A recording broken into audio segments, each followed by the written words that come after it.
What's going on, everybody? Welcome into another episode of the Strength for Your Purpose podcast.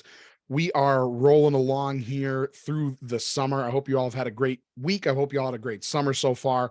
I know I have, and back with some interviews here. You all had to listen to me for a little while there, but that's okay. I hope you all got something out of all of that we were talking about. But um, very, very pleased to have recurring guest back on the podcast here, Andrew Herman of Iron Legion Strength Co.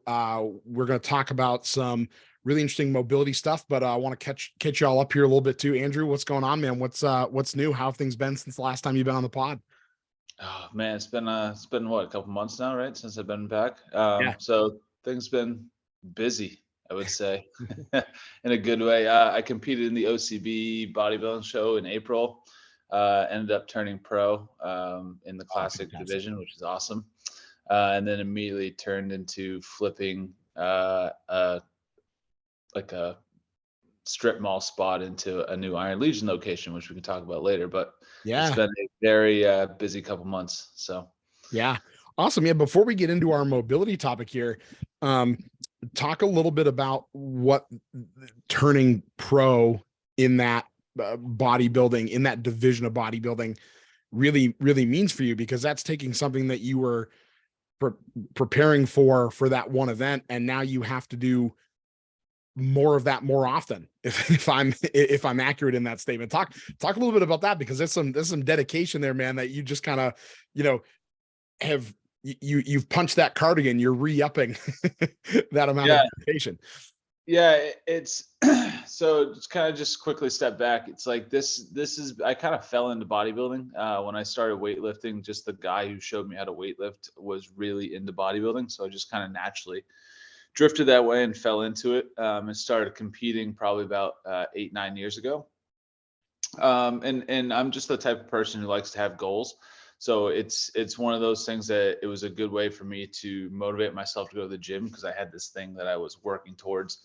And so eventually got to the point where I realized that, I could hold my own on stage. And so I was actually decently competitive. And so I, thought I could eventually win it. But it took me 8 years of trying and competing Yeah. to actually, lock it down this one time. So, but then, yeah, you're right. So I won the show. So I turned pro, which now means that I can compete in the pro circuits, which there's money involved, a little more prestige, obviously, and bigger shows with, better competition. But, I think for me, it's just kind of that next step of I've achieved one goal, and then the next one's the next level up. So I kind of look at it that way. So I'm going back to the drawing board and kind of like where I started 8 years ago, but just a next level up and trying to run it back. So see what happens. Yeah. Well, that next level goal is really important for our competitive stamina. I've been listening to some podcasts that Yeah. talk a lot about, like, well, they're one of them in particular. It's actually like a football podcast, but they relate a lot of things back to like leadership and life and business and stuff like that too. And one of the hosts that brings up competitive stamina quite a Mhm. bit. And I think having that like other goal really curtails to that like competitive stamina. Like you said, we kind of have to have something to strive for. We all have the inspiration, we find the inspiration to start, but you gotta have a bit of an end goal to work for too. So that kind of relights that fire. Like you said, it's almost like where you're at 8 years ago, just like a whole nother level. And it doesn't always have to be a competition or a powerlifting meet, right? Like, but just Sure. in setting goals in general, right, is super important.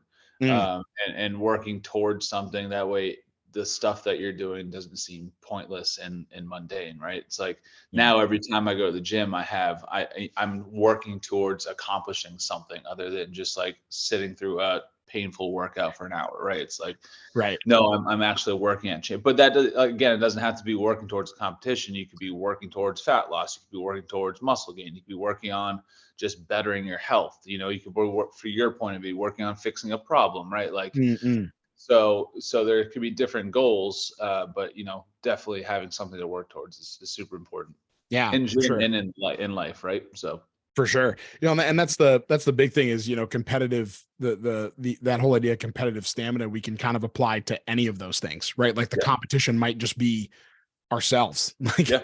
trying to become like that better version and healthier version of us through whatever means that we're attacking that from. But actually that's kind of a good segue. I don't know, maybe it's a sharp right turn here that we're going to take, but in order for you to be successful in your competitions over those 8 years that kind of culminated to winning this competition, getting the pro status, and going to that next level, your training and what you did to get there had to be very well rounded, or Yeah. else you wouldn't have been able to sustain at that level that you needed to sustain at from a training perspective to Yeah. win a competition and go pro. And I talk about this all the time, that people that I encounter, and I know you will agree with this too, tend to be doing certain things right, or they're doing a lot of the things that they need to be doing, and they're doing those things right, but they're usually missing a piece of the puzzle somewhere.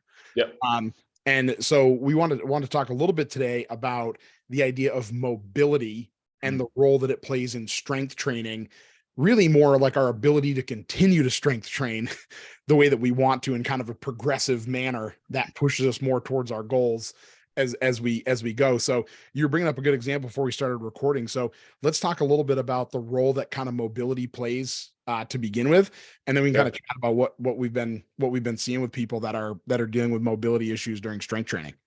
Well, the two things that come to mind, just general mobility in just at least relating it to the bodybuilding world, right? And Mm, strength training is like, first of all, people don't underestimate how much effort it is up on stage. mm, The posing routines, all that stuff requires a tremendous amount of flexibility and mobility, especially through the trunk and the spine and all that kind of stuff. mm. To be able to rotate and hit poses, to be able to open up your chest and open up the biceps and the lats. So it really takes a lot of effort and a lot of mobility to do that. And then the second point of that is bodybuilding is also a very it doesn't happen overnight. It's a long-term goal thing, right? It took me 8 years to turn pro, especially if you do it naturally, like it just takes a long time, right? Mhm. And to your point, whether it's going for a bodybuilding goal or just training for weightlifting as you're getting older, or for a long period of time in general, you got to be able to stay mobile so you don't hurt yourself, and so you can continue to make progress over long periods of time and not regress yourself back to square one and issues like that. Yeah.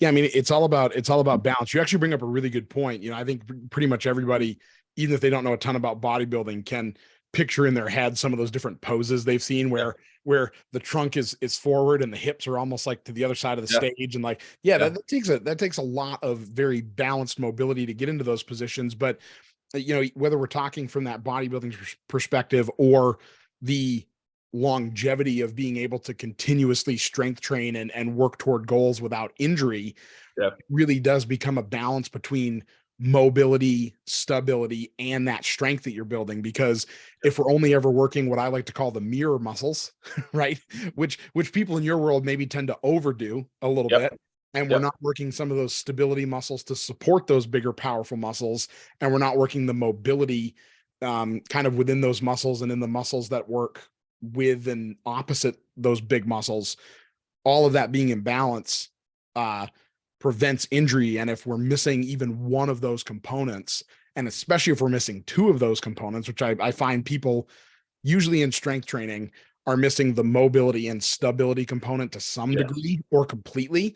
And when we're missing one or two of those components, we're setting ourselves up for injury. Yeah, and I know we've been talking a lot about bodybuilding, and that's my world and stuff like that. But my day-to-day normal clientele are normal everyday people, right? And this is Mm, something that I focus a lot on my normal everyday coaching mm, is what I call like muscle imbalances and stuff, right? So it's like if you're continuously focused on, like you say, those mirror muscles, the big chest presses and stuff, you're eventually going to develop such a tightness and overdevelopedness in the chest and nothing else, where it's going to just draw you forward into a bad posture position where mm, it's going to start yanking on other muscles, start pulling on the spine, start pulling on different stuff that is not going to feel good, and you're going to end up in pain. So And a lot of people end up that way just by our day-to-day jobs, sitting at a desk. People drive a lot. I know, like I said, when we started talking before we started recording here, upper cross syndrome, when people are really kind of rounded forward, um, it from sitting at desks all day and lack of core strength and all that kind of stuff. But it's creating a really tight chest, which is then pulling on the upper back and the traps. And a lot of my clients come to me with back and upper neck pain, but it's coming from lack of mobility on the front side. And not because they've been, over bench pressing, but because most of our life is done in front of us. Yeah. And so when I coach people, I always ask people what they do for a job. And if you come to me and you sit at a desk all day, I'm hammering your upper back with, I'm trying to strengthen your upper back. We're trying to loosen your chest, and we're trying to get your shoulders mobile. And we're really just trying to open all that up and get you better posture. Yeah, no, 100%. That upper cross syndrome, for people who aren't, familiar, really tight chest, really tight upper traps. Yes. And then on the backside, really stretched out stability and postural musculature that also becomes very weak, because our muscles have to be at the right amount of tension to work.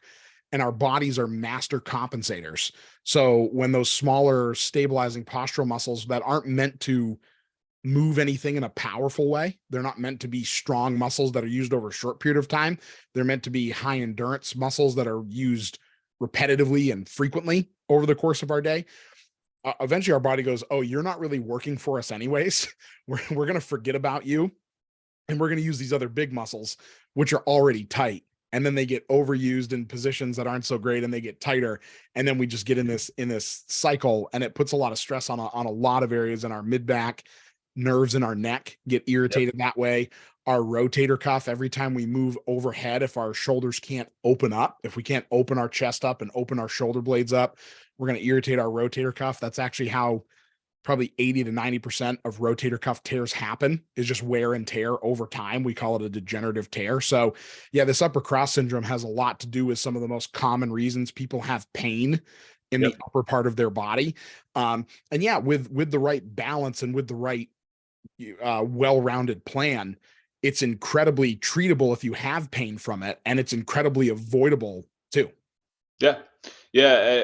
And kind of just to quickly relate it back to the bodybuilding where we started all this stuff, or even just anybody in the gym, right? Is like form and technique is super important. Like you just said, our bodies are master compensators. It doesn't know that we're doing a bench press. It knows we're moving weight from point A to point B, and it's going to do that however it wants to, right? Or the easiest path of resistance. And so we need to get our bodies in the proper position to utilize the correct muscles in order to make these lifts safe, appropriate, and effective, right? And so the mobility, especially through the upper chest and the back, to get into a bench press position, or even a lot of just general positions in the weightlifting room in general, it does take some mobility, especially through the spine. As you know, any type of rotation or arching the back or rounding the back, we need a mobile spine. And if you sit all day and you're immobile a lot, that stiffens up. And to your point, a lot of the upper back muscles get really tight, and it's hard for people to move around and hard for people to twist and rotate. And sometimes it's hard for me to get people into positions. So it's something that I really work with. And to your point, people, I think when they think of the gym, they always think of, for working on building muscle or losing fat, but there's other aspects to it, and mobility is a big piece of it, and the stability is the other side of it, right? If we're mobile and something can't take the load, right, then we need to make sure that the proper things are engaging, and the proper muscles and the proper systems are engaging the load to make things, again, safe and effective and appropriate. And if things are not stable in the chain there, that things are going to go wrong fast. So you're going to be able to handle it up to a point, and then the system is going to fail, which usually doesn't necessarily result in like a traumatic type of injury, but will result in pain over time, for sure. Another important thing to bring up here, I think, too, Andrew, is when we talk about tight musculature, this is kind of throughout the body, but this is very true in this sort of upper cross syndrome we were talking about too. Yeah. Sometimes muscles don't get tight simply because they're short and overactive and too strong. Right. Sometimes they get tight because they're actually stretched out and weak and they're just trying so dang hard to do Yep. what we're asking them to do. Yep. And that's the other thing we really have to tease out in these situations. So, we brought up really tight pecs, we brought up really tight traps.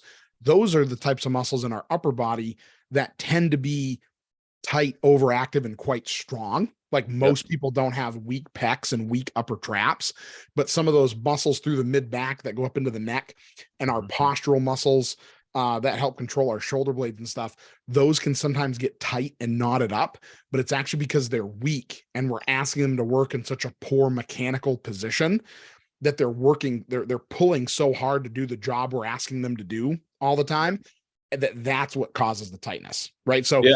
so our ability to tease out why something is tight and address the mobility through the right modality, basically, like, does this just need stretching and some work on the opposite side of the muscle, which is usually the case for our pecs and our upper traps, or does it need stretching, soft tissue work, and actually strengthening, but in a better mechanical position, and being able to, and that ties into our stability aspect too. So being able to identify those things is really important to correctly really treat these imbalances that we can see in these positions. Yeah, no,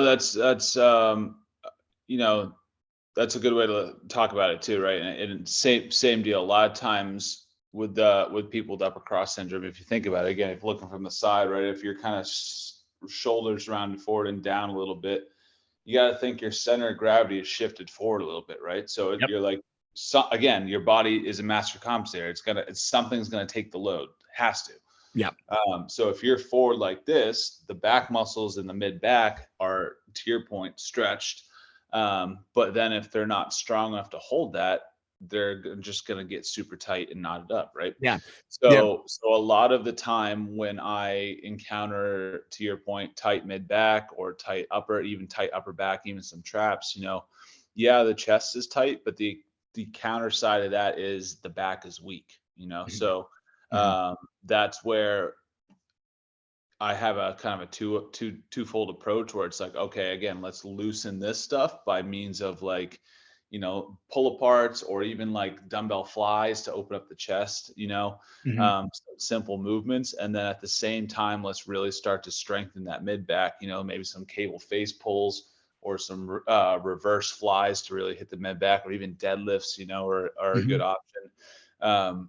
So just finding different ways to make sure that you're addressing, like we said, the mobility aspect, but on the other side of it, a lot of times the muscles are weak and just can't hold on to what they need to, Yeah. When we're in that rounded position where I use this example all the time, I ask people when I'm explaining exactly what we were just talking about, if I asked you to hold a gallon of milk for as long as you could, would you hold it with an outstretched arm, or would you hold it as close to your body as you could? Close to your body as you could, right?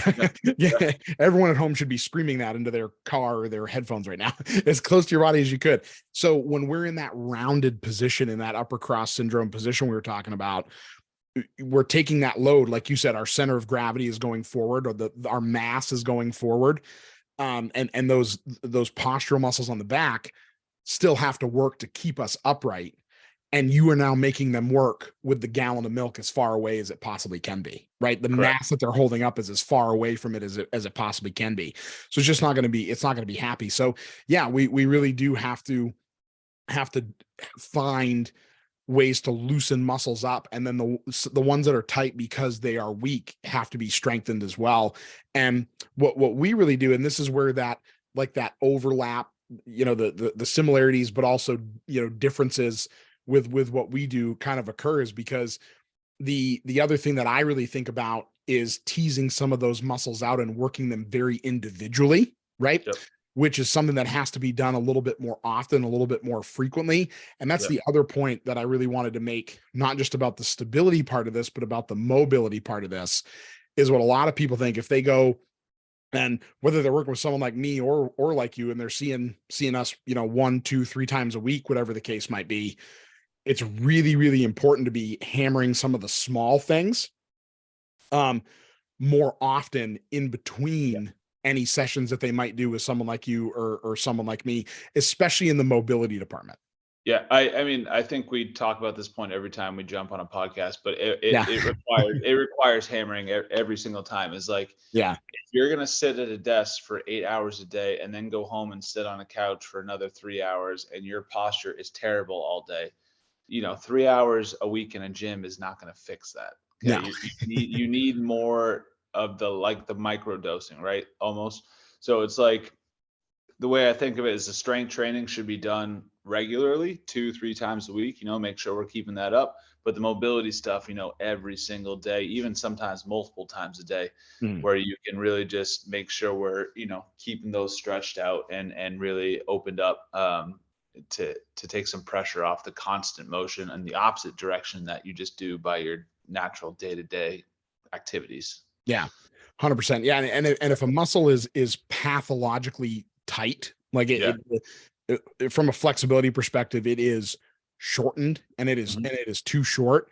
Research actually tells us that in order to stretch that out and actually have measurable change in flexibility of the tissue Yeah. that we're working, we have to properly stretch it 3 times a day.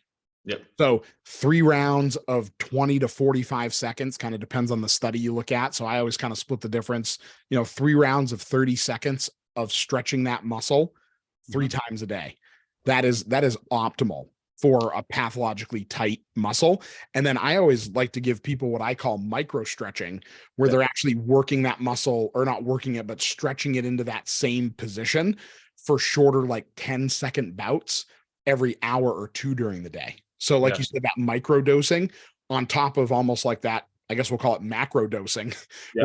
where you're holding that sustained stretch for the right period of time to get flexibility. And it's the combination of those two things with that stability and strength that we talked about that really wind up making the difference from an injury prevention standpoint for strength training in these areas. Yeah, and then two things that at least from my point of view, that I've noticed that really contribute to kind of this upper cross stuff, that like the obvious ones are like working at a Mm, desk all day, driving a lot, right? Anything that's super in front of you all the time. yeah. But the two that I see quite frequently is lack of core strength, Hmm. which, again, if you think your core is here, if you're going to try to maintain posture, if your core is weak, you're just gonna start to sink down, and then there go the shoulders. Okay, so Right. again, keeping it might not just be a mid back strengthening thing, could be a core strengthening thing as well. Yeah.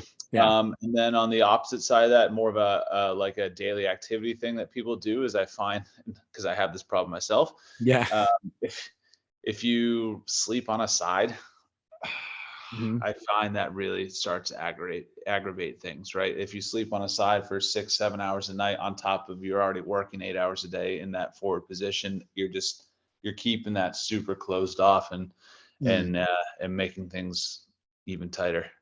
Yeah. Or the core one I see quite frequently. Mhm. Again, sitting at desks all day and driving a lot, and just this forward posture, or even just sitting all day, people's cores have gotten really slack, and contributes really bad to some lower back and even mid back pain. Mm. But the core, especially for the shoulder tightness as well. Yeah. Yeah, no, 100%. No, those are great points. Yeah, anytime we're well, the great part is a lot of the ways that we can strengthen some of the postural muscles in the mid back are going to work a lot of properties of the core as Yep. well. So you get a lot of combined movements there that are going to kind of two birds, one stone. And then Yep. there's individual stuff for the core, and there's some individual stuff for those back muscles as well. But the kind of biggest bang for your buck stuff is going to hit both at the same time, which is Totally. fantastic. Or the Yeah. stuff that we're going to go to more often, that's like safer and more effective for people, is going to hit both at the same time. And then to your point with sleeping, that's a really good point. I always tell people with sleeping, we're really just trying to set you up for success, because once Yeah. you are asleep, there's not a whole hell of a lot we can do Can't, to can't to about it. to fix it. But to your point, if we have the right depth of pillow, meaning that if you're on your side and you want to picture your head in a completely neutral position, right? It's not tilted left or right. It's straight up and down. And when you lie on your side, whatever space there is between your shoulder and your head, when it's in that neutral position, that's how much pillow you need. Okay. Yep. So I always tell people there's no really certain type of pillow you absolutely have to have. There's no brand, there's no material, it's really just correctly fill this space, right? When you're on your side. And then one thing that does help the shoulder from fully collapsing forward is if you hug a pillow. So if you get your arms out in front of you with some support, that can help prevent excessive amounts of rounding through those shoulders, which can help a lot too. But again, it's not perfect. I still prefer side sleeping. Stomach sleeping. I tell people, like, if you wind up there, you wind up there, but don't try to go to sleep there. Stomach sleeping runs us into a lot more problems than just the upper cross syndrome type issues. Side sleeping or back sleeping, and doing so with the right amount of support from pillows, blankets, things like that are really some of the ways to go. But that's a set yourself up for success situation and hope for the best while you're asleep. But the stuff you do during the day is that much more impactful, because we can have way much more control over it with some of those like microdosing strategies we talked about, and having just a well-rounded mobility, stability, and strength approach to the problem.